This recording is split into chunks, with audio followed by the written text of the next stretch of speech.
Hey everyone, welcome back to Mr. Money Talks. So we all know that one friend who seems to have life figured out financially.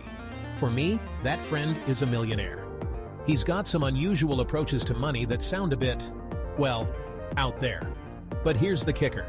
Some of his methods actually work. So today, I'm taking you through a few of his most bizarre but useful money hacks. Stick around, and you might just pick up something you'll actually want to try. The expensive first, then forget about it. Hack first up is what I like to call his expensive first hack. Here's how it works. Instead of buying a ton of cheap items that wear out fast, he'll spend extra for one high-quality product that lasts forever. Like, we're talking about those things you use all the time that take a real beating. For example, he bought this ridiculously expensive pair of shoes 5 years ago. He wears them all the time and swears they're still as good as new. Now, not all of us can drop hundreds on one pair of shoes, myself included. But here's the takeaway. When you're tempted to buy cheap, consider the long term. How many times are you going to use this thing? How long do you realistically want it to last? Sometimes investing up front can save more in the end. Think about it. You buy a cheap toaster. It breaks after a year. You buy another one, and another one. It adds up. Try a mini version of this hack. Instead of getting the cheapest option for everything, prioritize a few key items that'll last longer. It might be a winter coat, work shoes, or a laptop.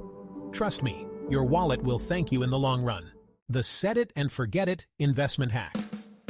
Next, my friend swears by what he calls set it and forget it investing. Basically, he sets up automatic investments that happen without him even noticing. Every month, a chunk of money just disappears from his checking account and lands in his investment accounts. And honestly, he hardly checks them. He might take a peek once a year, maybe twice if he's feeling motivated. He says the secret to his wealth wasn't chasing trends or timing the market perfectly. It was patience and letting those investments do their thing over years. He's been doing this for years, steadily growing his money without stressing about it. This works because he doesn't have to stress or obsess over every little change in the market. You know how some people watch their stocks like a hawk, freaking out over every dip? Yeah, he's not about that life. By taking his hands off the wheel, he saved himself from making impulsive moves. And let's be real, those emotional decisions rarely end well. You don't have to be a millionaire to try this hack. Set up automatic transfers to a retirement account or an index fund, and this is key, forget about it. It's like accidental savings that grows with time. You'll be amazed at how much it grows when you leave it alone. The weird daily goals hack. Here's one of his stranger habits, setting daily goals for spending and saving. It sounds intense, I know, but bear with me.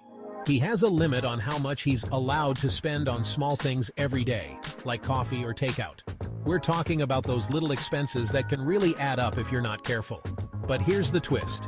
He challenges himself to spend below that limit and save what he didn't use. So let's say he budgets $500 for a day. That's for everything. His morning coffee, lunch, maybe even dinner if he's feeling fancy. If he manages to get through the day and only spends $400, he transfers the leftover $100 into savings. Yep, right then and there. It's a little game he plays with himself, and over time, those small wins add up. Think about it. $100 here, $50 there, it all makes a difference. Try this out with a smaller budget to build savings on the sly. You might surprise yourself with how much you can save just by playing a game with your daily spending limits. The Zero Guilt Splurge Hack. Okay, confession time. My friend has a splurge day every month. Yep, you heard that right, a whole day dedicated to spending money on himself. But here's what makes it a hack. He gives himself a budget for it. It's not just a free-for-all spending spree, it's planned, intentional, and most importantly, guilt-free. He says that letting himself enjoy his money keeps him from splurging spontaneously all month long. It's like that saying, deprivation leads to overconsumption. By having one day to splurge, he gets his need to treat himself out of the way in a responsible way. And he sticks to his budget. He'll decide how much he wants to spend that day, and he won't go a penny over. You can adapt this hack with a fun fund in your budget. Set a small amount aside each month, and when you want to treat yourself, do it from that fund. This way, you stay within limits, but still get to enjoy your money. The price per use trick. Here's one that I think actually changed how I look at buying things. He has a rule that if he's going to buy something big, he divides the cost by how many times he'll use it in a year. If the price per use doesn't justify it, he won't buy it. So let's say he's eyeing a $1,000 gadget, but he knows he'll only use it twice a year, maybe for a special occasion. That means each use is costing him $500. Not worth it, right? But if he's looking at something he'll use every single day, like a really good coffee machine, the math changes. Let's say that coffee machine is also $1,000, but he uses it 365 days a year. Suddenly, the price per use drops to less than $3. Way more reasonable. Try this before any big purchase. Whether it's a new TV, a fancy kitchen appliance, or even a vacation, do the math. If the price per use feels too high, ask yourself if it's really worth it. The cash diet hack. Okay, this is definitely one of his quirkiest hacks. He calls it a cash diet week, where he only uses cash.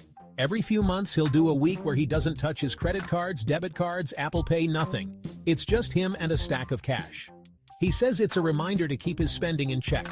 By using cash, he says he's more conscious of what he spends. And honestly, it's easy to see how it would work. When you feel that money physically leaving your hand, it hits a bit differently. It's not just numbers on a screen anymore, it's real, tangible money. Not ready to go full cash? I feel you. It's definitely a commitment. Try it with small things, like your coffee or lunch budget, and see if it changes your habits. You might be surprised at how much more mindful you become about your spending. There you have it. 6 unusual money hacks straight from a millionaire. Now, not all of these are a fit for everyone, but maybe there's something here you'd want to try. Or, at the very least, maybe it gave you a new perspective on handling money in a fun, intentional way.